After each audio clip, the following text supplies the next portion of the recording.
Hey, what's going on, guys? This is Brad with Despite Fitness, and today I want to do a faster video. Just a really quick kind of easy tip. This tip is a little bit of kind of on the beginner level, so there is a chance you may have already seen it, but there's also a chance you may not have.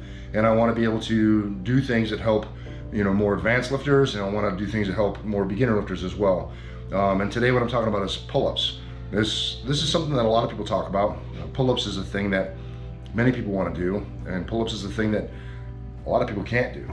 At least not proficiently. And so I want to talk about a couple different setups to be able to help you do pull-ups more proficiently, right? So what I have here is my, my rack.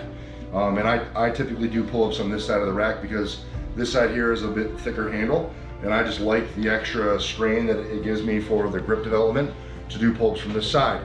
So typically when I do my pull-ups, I'll do them, at varying widths. So I'll go super, super wide, and then I'll also go maybe a little bit more narrow, etc. So I like to hit the pull-ups from different angles. If you lack the ability to be able to do a single pull-up, one of the things that you can do is utilize bands, right? That's pretty well known. And I happen to have a band here. So the pull-up bands are very commonly used for pull-up assistance. So the kind of common setup that you see is to loop it over the bar and do something like this, where you have it now, and you can even put your knee into it or stretch it far enough down and get your foot into it.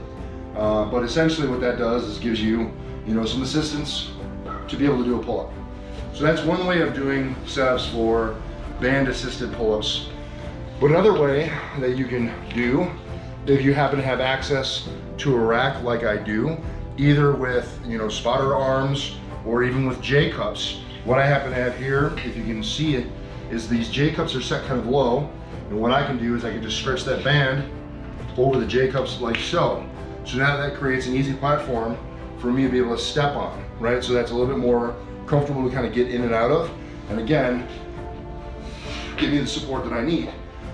So over time, as it becomes easier and easier, right? So what I would recommend is set up the band in a way where you're able to do 10 unbroken pull-ups.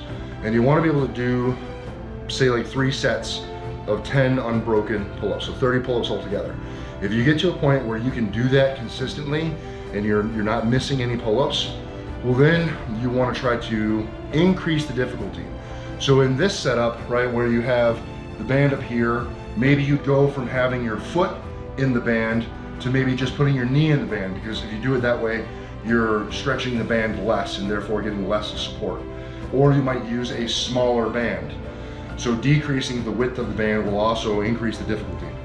If you have a setup like this, it makes it pretty easy, because I can just then lower the J-cups down, lower and lower and lower, so I'm getting less and less support from the band. I can also use a smaller band, etc. So there's a number of different ways to skin the cat in terms of being able to provide me the support that I need to get the reps done, but also a number of different ways to make it more difficult as I become stronger and more proficient at the pull-ups.